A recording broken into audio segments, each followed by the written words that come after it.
Brought to you by Prescient Investment Management. Informed by science. Guided by insight. Prescient Investment Management is an authorized FSP. Hi Warren and the Honest Money podcast. I just first want to give you guys a shout out for your cool podcast. It's so informative, it's so fun, it's so easy to listen to. So today I have two completely unrelated questions. The first one is my mom inherited some money, but she doesn't need the money to cover any living expenses, as she has some savings and she's renting out properties, which does cover all of her living expenses. She just wants to save this inheritance money or invest it in some form of investment, but she doesn't want to take on too much risk, obviously, because she is retired. But at the moment, the savings or the interest rates in the bank account is not great. So what investment can she invest in that is not too high risk, but will also offer her a little bit of better returns than a bank account? And then the second question is, I recently started working and I've been reading up a lot about saving, and a lot of the websites give you a percentage of your income that you should save, for example, 20%. Is that income pre-tax or post-tax? Just to give a little bit of context, I invest in a provident fund through my company, which is then obviously pre-tax, and then I have some savings post-tax. How would I then calculate my savings rate? Or is it, for example, 20% of your pre-tax income? Firstly, thank you very much for your wonderful compliments on our podcast. We work really hard to make them informative and interesting. So it's great to get feedback from people who are finding them valuable and entertaining. So let's talk about your mom's inheritance. I think the important thing to remember is, if your mom is, let's say, 65 and retired, she needs to plan that she might live until age 95.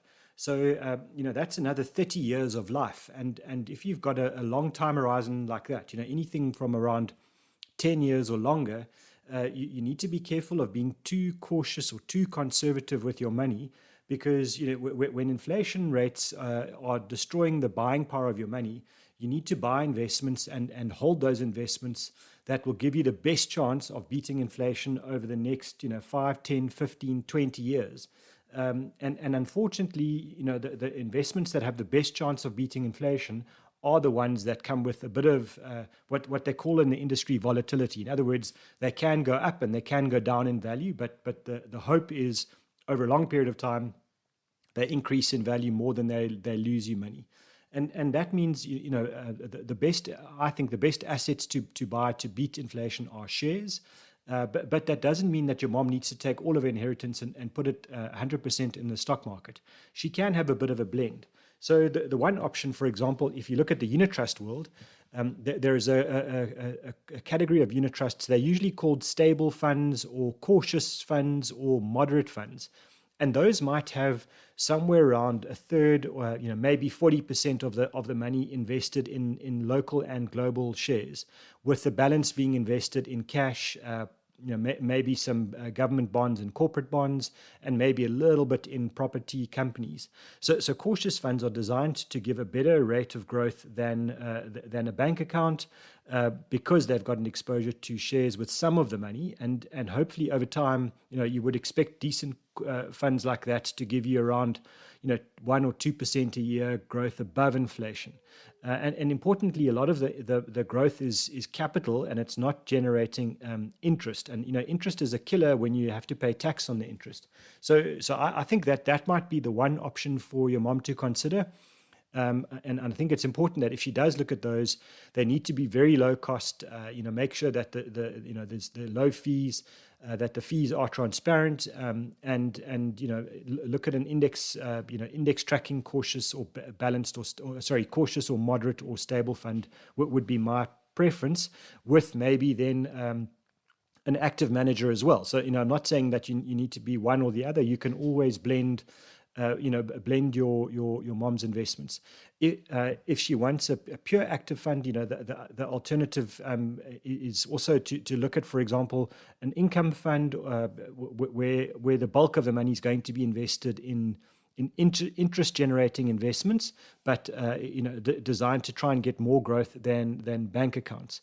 And there are some really good income fund managers in the market. And generally, I would prefer to pay a fund manager. I wouldn't like to buy an index, because it's the one area of the market where I think fund managers have got a long-standing, almost a completely proven track record of beating the index in most market conditions. So I like income funds, and I don't mind paying a fund manager to manage that money for me. Again, just be careful that the fees are transparent. I don't like performance fees as a rule, so make sure that you're looking at that. If your mom wants some kind of a guaranteed investment, with maybe a portion of the inheritance, then the only guaranteed investment that I know of that I'm willing to kind of back would be the government's RSA retail bonds. But again, just be careful. All of the interest that she would earn from those retail bonds is taxable, and so she certainly shouldn't take all of her inheritance and put it into those retail bonds. It needs to be with a portion of the money. And then maybe look at a cautious or a stable or a moderate fund for the balance of the money. So I hope that helps your mom. In terms of your question for yourself, if you've started working and you've hear all of us kind of personal finance people talking about what percentage of your income to save, the answer is, it's your pre-tax income. In other words, if the company says to you that we're going to pay you 100,000 Rand a year pre-tax before deductions, then you're looking at that. And my suggestion is that you want to save a minimum of 15%. So 15 out of every 100 Rand before tax you should be saving. So yes, your contribution to your provident fund would be part of that 15 Rand contribution to your savings, but you should certainly be doing more than that. And the 15% or the 15 out of 100 Rand savings is if you're happy to work until age 65.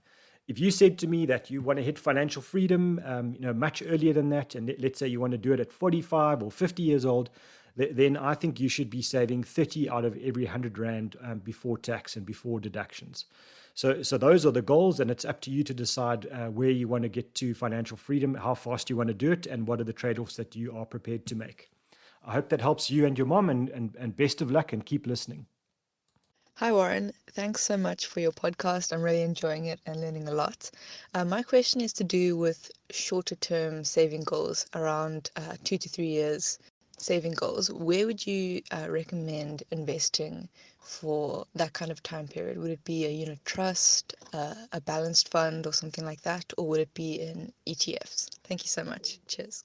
I think, saving money for short periods of time, like, anything from, let's say, a month to 3 years, is always a really tricky period of time, because, if let's say you're prepared to build up money to replace a car or to buy a new car in 3 years' time, or you want to build up a big deposit on a house, if it's 2 or 3 years, it feels like such a long time to just put the money in cash and earn a fairly low rate of interest, while you might see the stock market shooting up, or some other investment going incredibly well.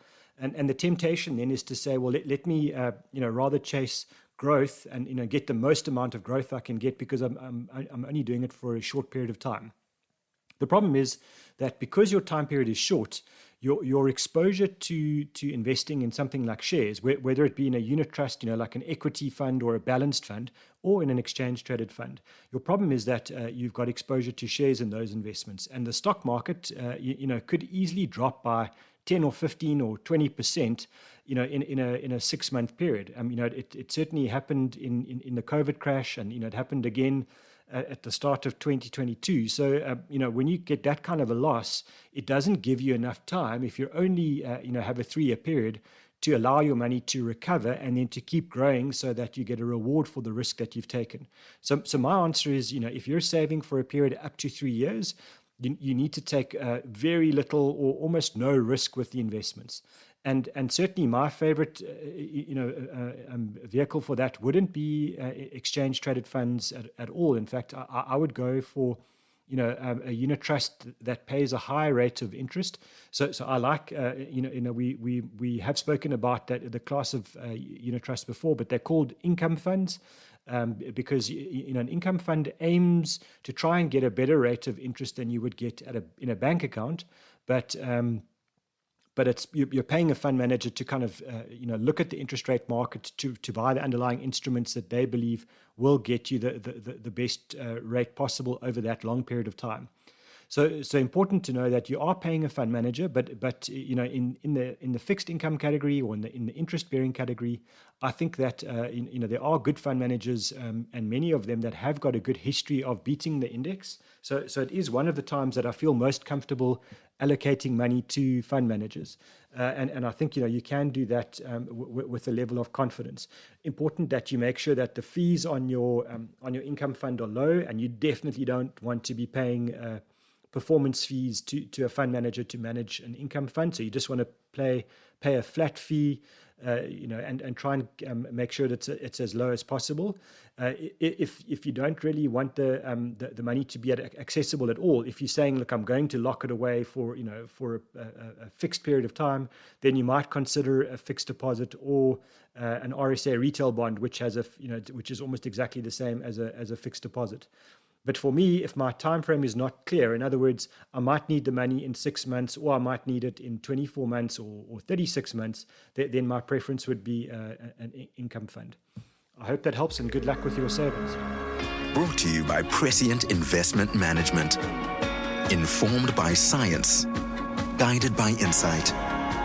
Prescient Investment Management is an authorized FSP.